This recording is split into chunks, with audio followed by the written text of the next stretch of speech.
All right, ladies and gentlemen, welcome back to the channel. We're talking about the Tampa Bay Buccaneers in today's video. I actually moving to the Tampa area in like a week or so. But folks, the point is we have regular season football less than a week away, and Tampa is one of these teams that is literally flying under the radar.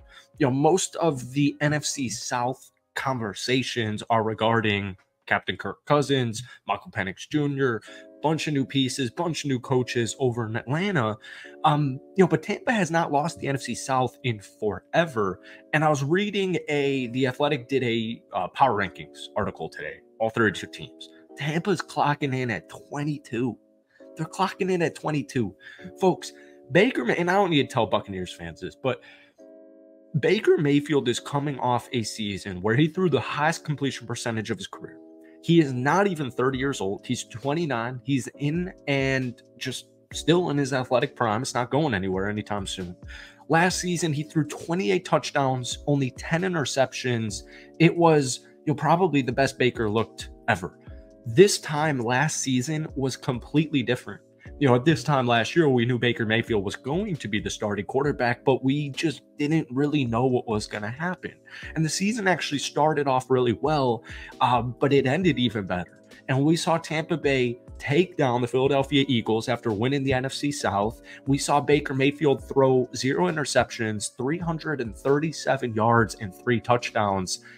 In that game against Philadelphia, follows it up against Detroit, 350 yards, 3 touchdowns, 2 interceptions, and Tampa falls a possession short. But the point is, this is still a really good football team, and we're going to be discussing it, a lot of rookies as well in today's video.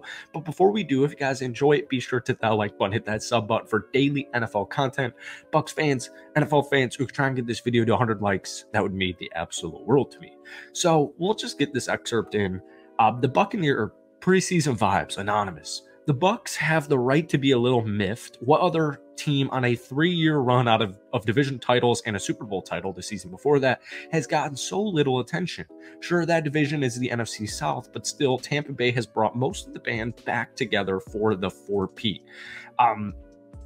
Dave Canales, losing Dave Canales was definitely an unideal thing. He's now obviously the head coach of the Carolina Panthers. Just read that article that he cheated on his wife and just a bunch of crazy stuff about Dave Canales. But yeah, Liam Cohen's the new offensive coordinator, and people are worried about the offensive scheme. I was reading another article. Their biggest concern was the offensive scheme.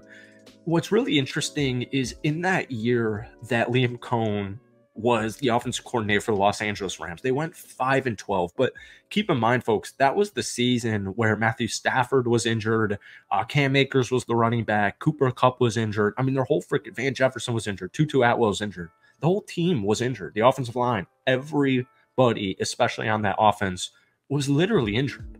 One thing I'm really excited about with Liam Cohen is the running back room. And we'll talk about Bucky Irvin right here, right now, because the Bucs have had the league's worst rushing attack over the last 2 seasons at 82.9 rushing yards per game. How is that a real statistic? Rachaad White is an extremely talented dual threat running back, and I am so excited about him this upcoming season, entering a big year. And Bucky Irvin, the running back out of Oregon. So he actually topped over 1,000 rushing yards in each of his first 2 seasons, or each of his 2 seasons at Oregon. Had just about 1,200 rushing yards and 11 touchdowns last year. He also broke an FBS high 144 tackles since 2022. He's had about 900 rushing yards between the tackles in 2023.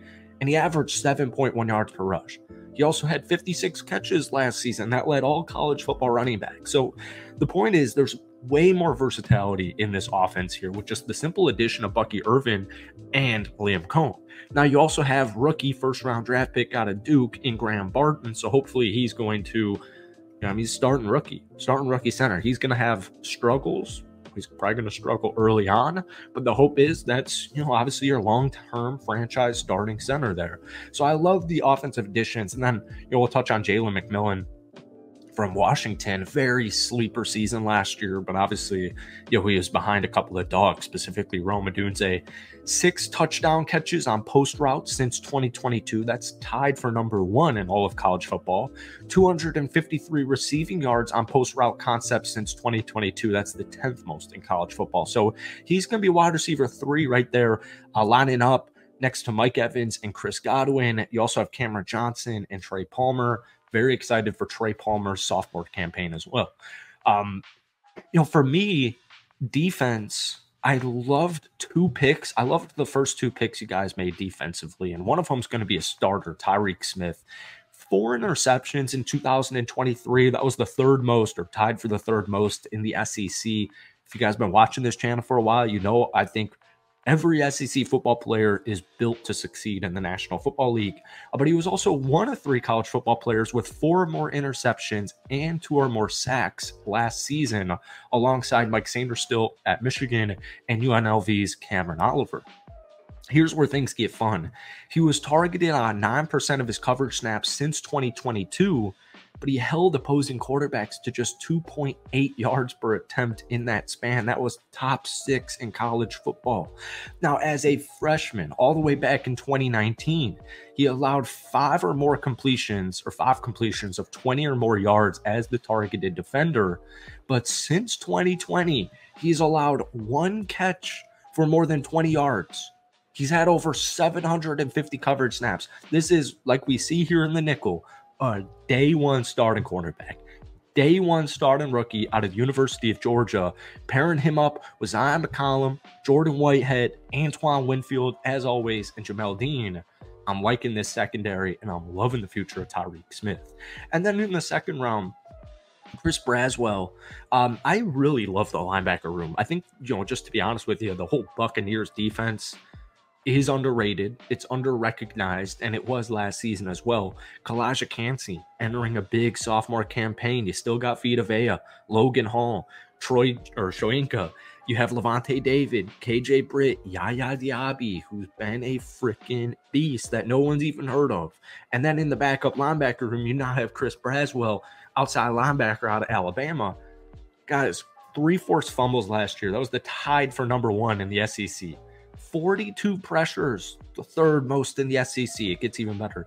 8 sacks, tied for 5th in the SEC. He only had 2.5 from 2020 to 2022.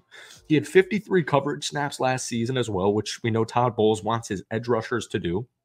And he played only 41 games with Alabama, 2 starts. They both came last season. So he had 8 sacks. I mean, this dude is a freaking pressure beast. He had a 13.8 pressure rate since 2022. That's going to be the 3rd best in the entire SEC over that span, right behind Will Anderson Jr. and right behind Dallas Turner. So I cannot wait to watch these rookies play. Like I said, Liam Cohn, Baker Mayfield, Rashad White, Bucky Irvin, all these wide receivers, I'm freaking loving it. I know Atlanta is a good team, and I think it's going to be a much better, obviously it's going to be a much better NFC South. But I'm really excited about this season, guys. Let me know down below, how many wins do the Tampa Bay Buccaneers get? If you guys want more, let me know down below. But drop that comment. Have a great rest of your week, and we'll see you freaking soon, baby.